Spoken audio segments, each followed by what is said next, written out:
everyone, welcome back to my channel for a brand new mystery with Molly. If you are new around here, if you have never seen my face on your screen before, then hi, my name is Molly and I post true crime videos like this every single week. So if you think that that is something that you might want to stick around for, then please do subscribe and don't forget to switch on the little notification bells that YouTube will let you know whenever I post a new video. This week we are going to be talking about a solved case from California. The start of a new year is a holiday celebrated by many. It's a time which symbolises new beginnings and fresh starts, with people looking forward to the 12 months ahead. But on New Year's Eve of 2002, one young woman went out to ring in the new year with friends, completely unaware that these would be her last few hours alive. She would barely get to see the beginning of 2003 as she was horrifically murdered very shortly after the midnight countdown. When a homicide investigation was launched, the hunt began to identify the twisted individual that had committed this crime, and suspicion soon fell on the last few people that had seen her before her death. And quickly, the evidence started to point in the direction of one person, and one person only, as being the perpetrator, a violent sexual predator who just couldn't take no for an answer. Let's delve into the chilling case of Valerie Zavala Wilson. But just before we get into the case, please listen carefully to the following. This video contains heavy themes such as sexual assault and attempted rape. Viewer discretion is advised. So for this week's case, we are going back approaching 22 years ago now to late 2002/early 2003 in Fillmore, which is a little city located in Ventura County in the state of California in the US. And this is Valerie Zavala Wilson. She was a 19-year-old woman who lived in Fillmore with her family. Valerie Zavala Wilson was born on the 20th of August 1983. Her father was named Kevin, her mother was named Michelle, and she was one of 4 children. She had 2 sisters named Jessica and Kirsten, and her brother was also called Kevin, just like their father. He was Kevin Jr. According to one source, Valerie and her family were originally from Santa Clara in California. That's where Valerie was born, but eventually they relocated the 320 miles to the city of Fillmore and they settled down there. I couldn't really find much information online about Valerie's childhood, so as far as I'm aware, she had a nice normal upbringing. She seemed to be very close with her family. And those that knew Valerie described her as being a very outgoing and vibrant and bubbly young woman. She had a gorgeous smile that friends described as being contagious. She had a good sense of humour. She also seemed to be very headstrong and decisive, with her loved ones describing how when Valerie made a decision about something, she would stick to it. And if she wanted to do something, she would stop at nothing until she had done it, until she'd completed it. She wasn't one to follow the crowd. She was described as being very trusting and sweet. She was friendly and caring, and she was a very determined and intelligent young woman. As a teen, Valerie attended the Fillmore City High School. She was a very popular student. She was actually a cheerleader. She did really well in her exams, leading to her graduating with honours, and after she graduated, she went on to go to university. She became a student at the San Jose State University, and so she left home in Fillmore and she moved there. I think she lived in the dorms on the uni campus, and she was studying education because Valerie's dream was to become a teacher, which her family and friends just knew Valerie would be incredible at. She would make an amazing teacher.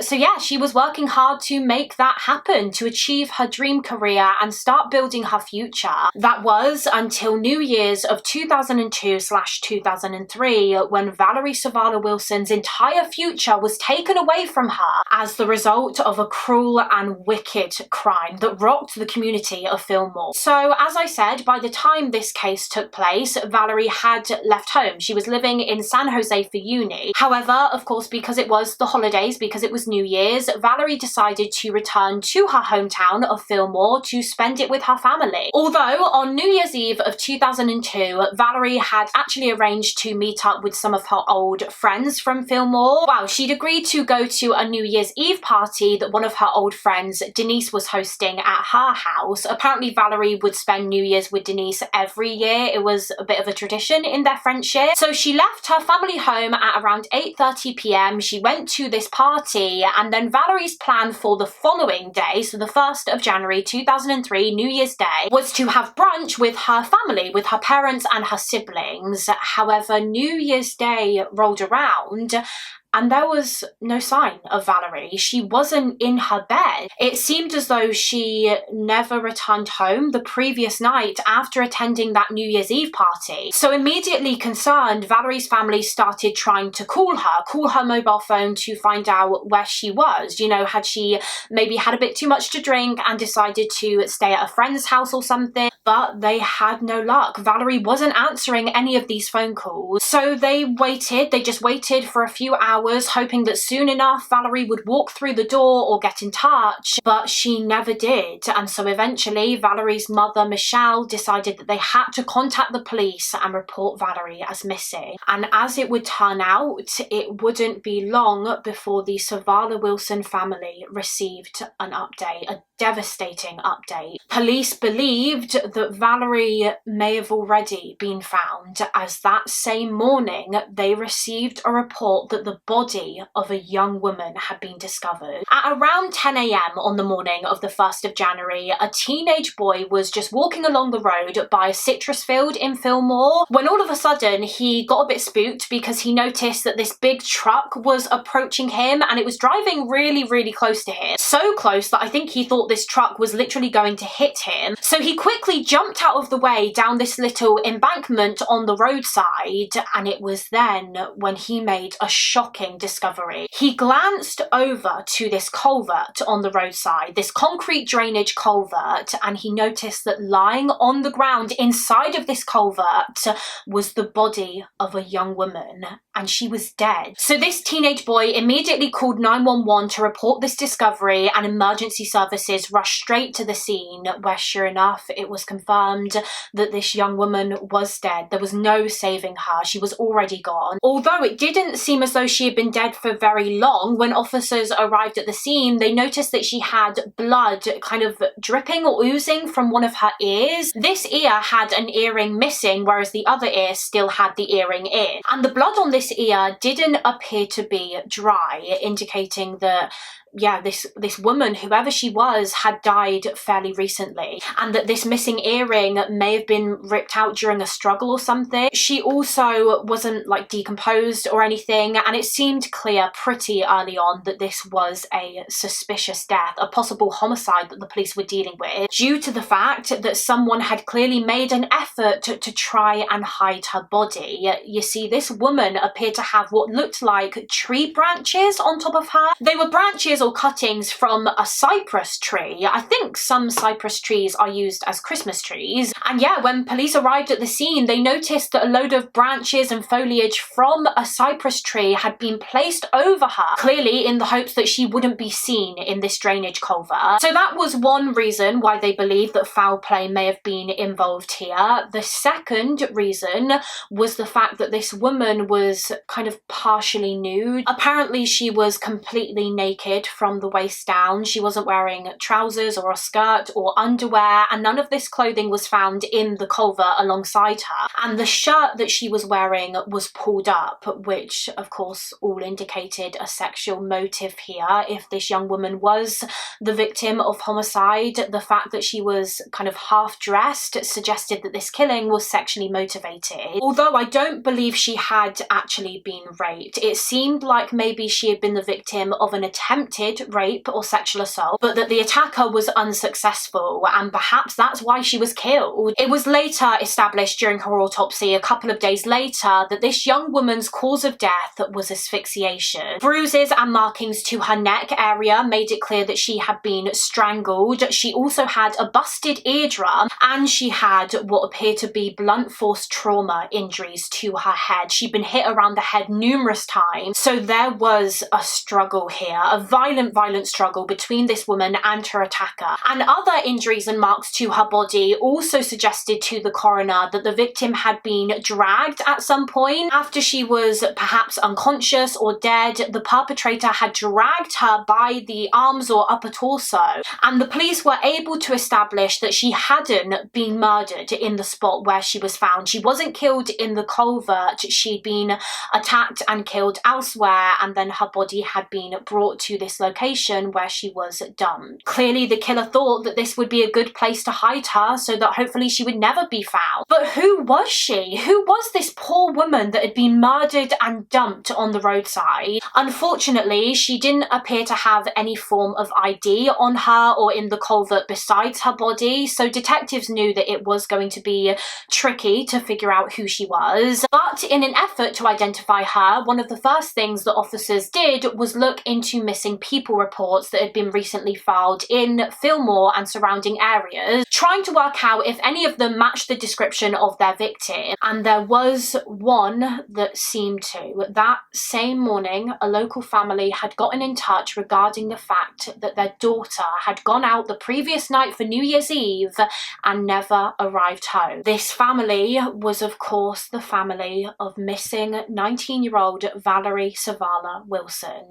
It was Valerie that had been murdered. Her loved ones were able to positively identify her when they were shown pictures that had been taken of the victim's tattoos. They were the same tattoos that Valerie had. Valerie was the homicide victim. So a murder inquiry was swiftly launched by the Fillmore and Ventura County Police as the search began for the evil person who had committed this horrific crime. Who had done this to Valerie and why? So to begin their investigation, detectives had to firstly put together a timeline here, work out Valerie's last movements, who she was last seen with, where she was last seen, etc, etc. They obviously learned from her family that the previous evening, the 31st of December 2002, she had been attending a New Year's Eve party hosted at her friend Denise's house. And so their immediate inquiries involved making a list of all of the other partygoers and taking statements from them. So as we discussed earlier, Valerie left her family home to go to the party at around 8:30 p.m. and by all accounts, she seemed to have a really good night. She was catching up with old friends, she was having a laugh, she wasn't drinking alcohol, I don't believe, or at least she wasn't drinking much because she was driving that night. She'd actually agreed to drop one of her good friends, Anna, home because Anna was very, very drunk. The police were informed by Valerie's parents that at around 1 a.m, so in the early hours of the morning on the 1st of January, Valerie had called them just to let them know that she was about to leave the party. However, she told her parents that she was firstly going to drop her friend Anna at her house. She was actually going to drive Anna's car that night, and then I think she intended to drop the car back to Anna's house the following day. Anna and Valerie left the party at approximately 1:30 a.m.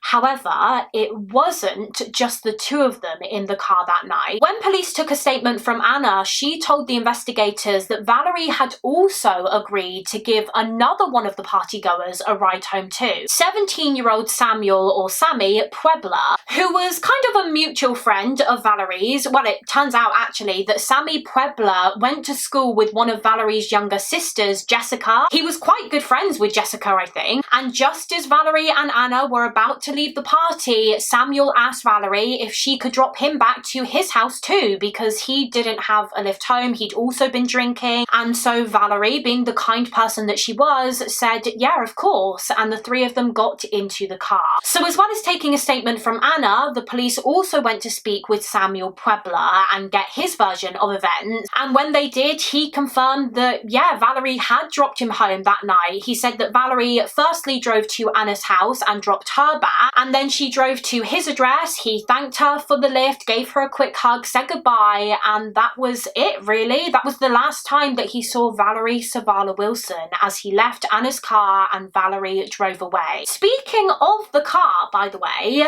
that seemed to be missing. Like I said, Valerie was supposed to drop it back off at Anna's house the following day on New Year's Day morning, or at least Anna assumed that she would, but she never did. Of course, that morning she was found murdered in the drainage culvert. So where on earth was this car, and did it contain any evidence that may have been connected to this crime? So as well as all of their other lines of inquiry, the police also started the search for this car. So they basically put out an APB on the vehicle, and luckily it wasn't long before it was found. I believe it was just the day after Valerie's body was discovered on the 2nd of January when detectives were informed that the vehicle had been spotted just abandoned in the parking lot of this market in Fillmore. So detectives quickly rushed to the scene. They rushed to this parking lot. They took a look inside of the car, and they firstly noticed some of Valerie's items of clothing that were missing from her body. As we know, she was partially clothed, and in the car, police found her denim jacket and blue-coloured blouse that she'd been wearing to the New Year's Eve party. They'd just been left on the back seat. They also found 2 purses in the car. I believe one of them was Valerie's, the other was her friend Anna's. And according to one report, the police also made note of some, quote, marks on the inside of the doors and I think on the centre armrest, which suggested that perhaps a struggle had taken place inside of the vehicle. Now, I don't know exactly what these marks were or what they looked like, whether they were blood marks or blood stains or just like scuffs. I have no clue. But yeah, apparently they suggested to the police that there could have been a struggle or a fight inside of the vehicle. Maybe Valerie was fighting with her killer.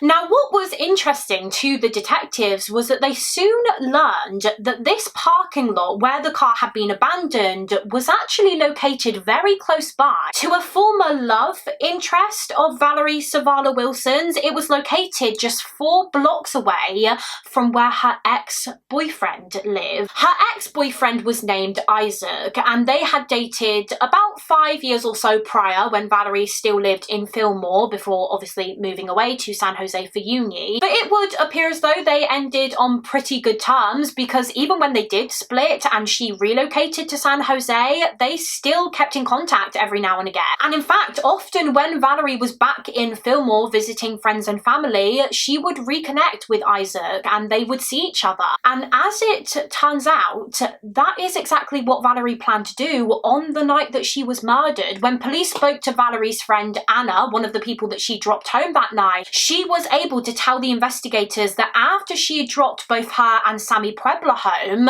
Valerie had arranged to go to Isaac's house to see him in the early hours of the 1st of January. So naturally, the police became pretty suspicious of Isaac. They wondered whether he may have been Valerie's killer. I mean, it seemed like he may have been the last person to see her if she intended to go and visit him on the same night that she was killed. So police went to speak with Isaac and they asked him about that night, and he confirmed that, yeah, Valerie was supposed to be coming over to his house after the New Year's party. They had arranged to get together, but he claimed that she never actually turned up, and he had tried to call her to find out where she was, you know, was she still coming, but she just didn't pick up the phone. But was that the truth? The police were skeptical of this story, and so Isaac was still very much someone that detectives were looking at as a possible suspect in the case. Meanwhile, as the investigation continued, the police made an effort to appeal to the public for information, and as a result, a couple of tips did come in which seemed to be significant in the case. So firstly, they received one tip from a couple who lived nearby, and they said that in the early hours of the morning on New Year's Day, they were driving around Fillmore and they actually passed the spot where Valerie's body was left. They passed that drainage culvert, and as they did so, they recalled seeing a man standing next to an old greeny blue coloured van that was parked by the side of the road by this culvert. So now, thinking that this man may have been Valerie's killer, they decided that they should probably contact the police. A composite sketch of this man was created with the couple's help. They said that they believed he was a Hispanic male, possibly in his early 20s. He had quite a large build. They described how he may have had a bit of a, quote, pot belly. He had black hair, and they estimated that he was probably around like 5'7" to 5'8". And this composite sketch was released to the public as part of a police appeal, as well as a $1,000 reward for information which was offered by Crime Stoppers. In addition to that tip, they received another from another local couple. They'd also been driving around Fillmore in the early hours of the 1st of January as they were driving home from a New Year's party that they had been attending, and they claimed that they drove past that market, the market parking lot where Anna's car had been ditched. And as they did so, they remembered seeing a man standing next to Anna's car, and the description that they gave of this man seemed to match the description that the other couple gave of the male seen standing by the drainage culvert. But this couple, this second couple, also said that they remembered the kind of clothes that this man was wearing. They described to the police that he was wearing this jacket, kind of like a varsity style jacket vibe. It had a dark coloured centre, and then the sleeves were a lighter colour, probably white or grey. So now the police had a description of the perpetrator. Now, about About a week or so into the investigation, on the 6th of January 2003, one detective named Torino Almazan with the Fillmore Police Department actually returned to work after being on holiday. He'd been on vacation over the Christmas period, and when he returned, he delved straight into this case and he started assisting the other detectives on obviously trying to solve it. So Detective Almazan was delving into Valerie's case file, and as he was reading through it and being briefed on the case, one name in the file immediately stood out to him as he realised that he'd dealt with this same individual only about a month before for another crime that he had committed, a crime unrelated to this one. The name that stood out to Detective Almazan was Samuel Peebler, the 17-year-old that Valerie gave that ride home to on the night that she was killed. You see, in early December of 2002, Detective Almazan had interviewed Samuel Peebler regarding a robbery that he had committed. Apparently, he'd broken into someone's house in the middle of the night when the occupants were sleeping, and he'd stolen a load of different items. He was caught for this robbery and he was arrested, and during his interview with Detective Almazan, Samuel Peebler admitted that he'd actually chucked a load of the items that he stole from the house in this dumpster, which was located in the parking lot of a nearby church in Fillmore, the St. Francis of Assisi church, because he just didn't want them. So the things that he didn't want from this robbery, he chucked in this dumpster. So yeah, that was in early December of 2002. Fast forward a month later to early January of 2003, and Samuel Peebler is considered pretty much a person of interest in the homicide of Valerie Zavala Wilson, because he did seem to be one of the last, if not the last person that saw her alive on the night that she died. And he admitted that. He said, yeah, I was in the car with her that night. She did give me a ride home. And, you know, the fact that he already had a criminal history, it did make the police very suspicious of him. And Detective Almazan did start to think, if Samuel Peebler was responsible for this crime, was responsible for the murder of Valerie Zavala Wilson, is there a chance that he could have hidden items relating to her murder in that same dumpster outside of the St. Francis of Assisi church? I mean, that was clearly a hiding spot for him, I guess. If he was the killer, would he be stupid enough to use it again to hide evidence related to a crime that he had committed? Well, it seemed as though the answer to that question was yes. The police went to this church, which wasn't far at all from the market parking lot, by the way, the parking lot where Anna's car was left. It was basically just across the road. Anyway, they went to the church parking lot, they sifted through the contents of this dumpster, and guess what they found? They discovered an earring and also some women's underwear, both later confirmed to have belonged to the victim, Valerie Zavala Wilson. This was Valerie's underwear that she was wearing on the night that she was killed, which was missing from her body. As we know, she was naked from the waist down. And this was the earring that seemed to have been torn from her ear during a violent struggle. Also found around by the dumpster was some branches and foliage from a cypress tree.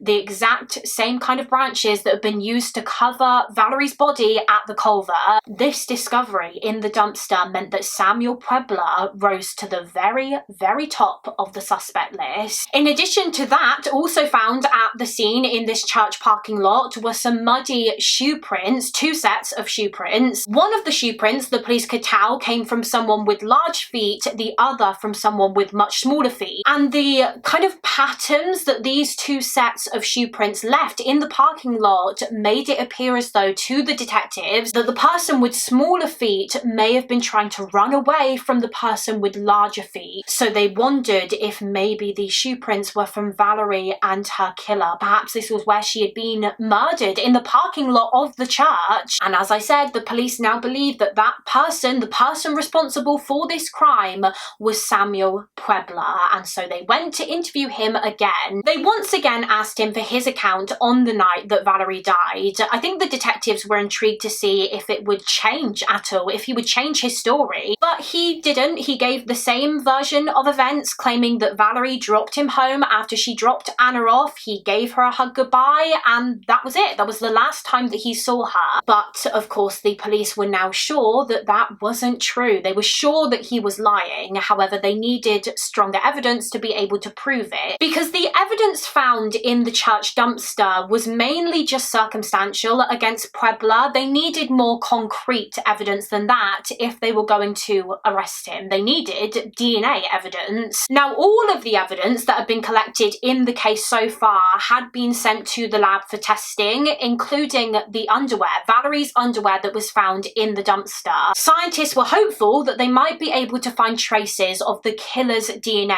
on them, but as it turns out, they couldn't. They couldn't pick up anyone else's DNA profile on this underwear apart from Valerie's. So that was a bit of a dead end. However, they did have a breakthrough when swabs taken from Valerie's body were collected and examined. You see, they took some swabs from her chest area, and when these swabs were tested, scientists were able to detect saliva. There was saliva on Valerie's chest, someone else's saliva. It wasn't a match to her DNA, so it seemed extremely likely that this saliva had come from her killer. So the police obviously wanted Samuel Peebler's DNA sample to be able to test against the killer's saliva, and luckily they were able to get a warrant for this. On the 7th of January 2003, they obtained a warrant for both Peebler's DNA as well as a warrant to be able to search his home for any evidence. So as they were taking his cheek swabs, other officers were sent in to conduct these searches of his address, where sure enough,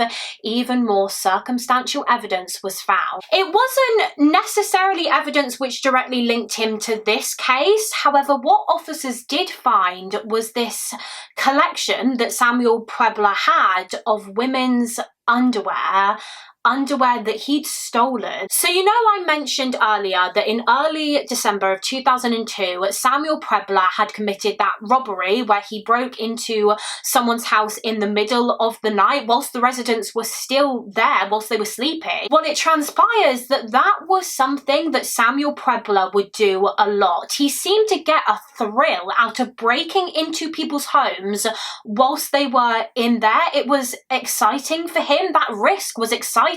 And most of the time, he would break into the homes of young women and steal their underwear. He clearly had some kind of fetish for that. And yeah, in his property, the police found numerous pairs of stolen underwear and also phones. He would collect these women's mobile phones and stash them away in his house too. It was like these items acted as trophies for him, reminders of what he had done. So yeah, like I said, not necessarily evidence which directly linked him to Valerie's murder, but I mean, it told the police a lot. It showed just how twisted and deranged this young man was to break into women's homes and steal and collect their underwear. In addition to collecting this evidence, the police also collected from his home a pair of trainers that Sammy owned. As we know, shoe prints were found at the church parking lot, but something that I neglected to mention earlier was that another shoe print in mud was found at the first crime scene at the drainage culvert where Valerie was dumped. So police collected these trainers from Sammy's house to compare the tread on them to the shoe prints at the scene. Meanwhile, as all of this was going on, as the police were rooting through his house, a detective was taking yet another statement from Samuel Peebler just outside of his house. And this detective asked Peebler if he and Valerie had ever had a sexual relationship of some sort. Had they ever been intimate in that way? To which he replied no. And so then the detective started bringing up to Sammy that, you know, there was DNA evidence in this case. DNA tests were being conducted, swabs had been taken from Valerie's body, and they were going to send his DNA samples off for comparison. And it immediately became clear that this panicked Sammy. As soon as they mentioned DNA, it was clear that he straight away became very, very anxious. He seemed very on edge. He started sweating a lot, even though it was January, it was freezing outside. And would you believe it? He then went on to change his story. The police had asked him for his account about 3 times now, and he'd stuck to the same story every single time. But as soon as he learned that there was DNA evidence, he completely changed it. Samuel Peebler now claimed to detectives that actually he and Valerie had been intimate. They were actually intimate that night. He said that he'd lied previously. They didn't just hug goodbye, they had in fact slept together. He claimed that after Valerie dropped Anna off at her house, she and him had sex, consensual sex. He said that Valerie drove to the parking lot of the St. Francis Church and there they had sex in Anna's car, I believe, but that was it. They slept together. Valerie then dropped him back to his house, and when he last saw her, she was alive. But as I'm sure you've probably guessed, the police were not buying this new story at all. The main reason being because there was no indication on Valerie's body when she was examined during her autopsy that she had had intercourse on the night that she died. Whether that be consensual or not, there was no evidence of sexual intercourse. The evidence suggested that the killer had attempted it. They tried to sexually assault Valerie, but they were unsuccessful. So they knew that this was a lie because of that, and it was clear that he had lied. Samuel Peebler had suddenly decided to change his story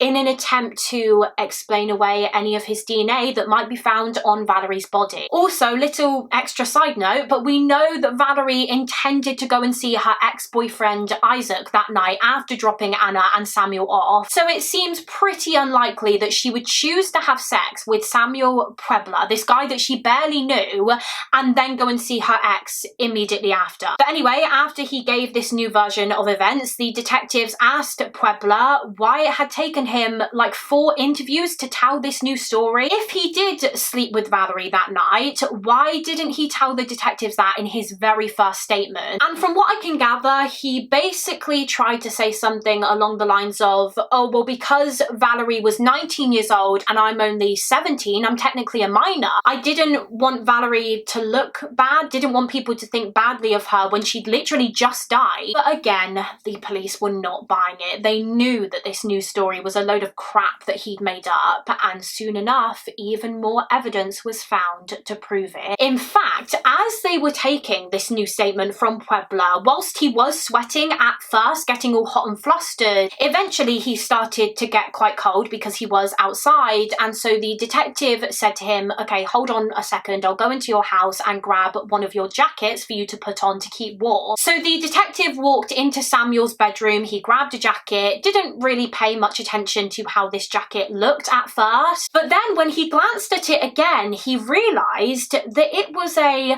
kind of varsity style jacket with a dark coloured centre and light grey coloured sleeves. The detective realised that this jacket was an exact match to the description of the jacket that those witnesses gave. The description of the jacket that the man in the market parking lot standing next to Anna's car was wearing on the night that Valerie was killed. But that wasn't all. On a closer look at this jacket, the detective noticed that there were blood stains on it.